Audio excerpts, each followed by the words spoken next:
the wait is over. Furina is in town. But does her kit live up to our expectation? Is she worth the pull? Let's get into it. First of all, let's start with Furina's kit. The most fascinating thing, exclusively only for Furina, is her two modes of gameplay.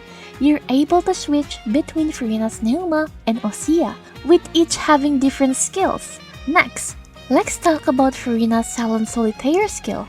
In Neuma mode, when the skill is activated, Furina summons a small Oceanid to heal the character around her based on Furina's HP. In Osea mode, she summons 3 cute water creatures, which inflict hydro damage on the enemy. Interestingly, these creatures will consume the HP of the characters around them to increase the damage.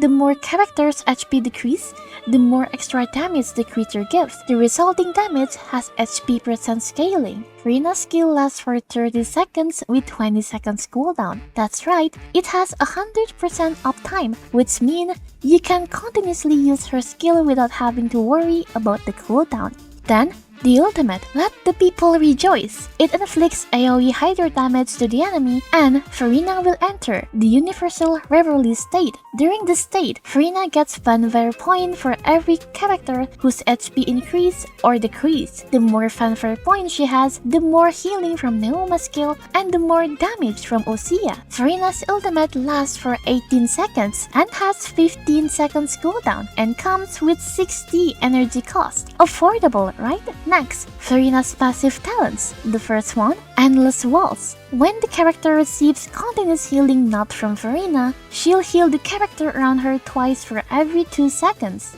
Next, Unheard Confession. For every 1000 HP of Furina, there will be an increase in Osea damage by 0.7% with a maximum 28% buff. For the Osea, it gets healing buff by 0.4% with maximum 16% buff. The last passive talent, The Sea is My Stage. Useful for exploration. This passive reduces the cooldown of the special abilities we obtain from the sea creatures. Skills done. Times for artifacts. The best artifact for Furina is Golden Troop, as it gives big extra damage for elemental skill. For the alternative, feel free to mix and match 2 pieces of artifacts such as 2 hydro damage with 2 HP % or 2 HP % with another 2 HP %. For the main stats of Sands and Goblet, you can use HP % and crit rate or crit damage for the circlet. After artifacts, let's move on to the weapon. The best choice, surely the answer is her signature weapon, or known as Splendor of Tranquil Waters. But Furina has other 5-star alts, like Primordial Jade Cutter and Key of God's Nisut. For 4-star choices, you can equip Wolf Fang from Battle Pass. F2P players can equip Festering Desire, Flufsan the Veryman Weapon from Fishing, Favonius Sword, Iron Sting from Crafting, and last, the Dog Hands Assistant.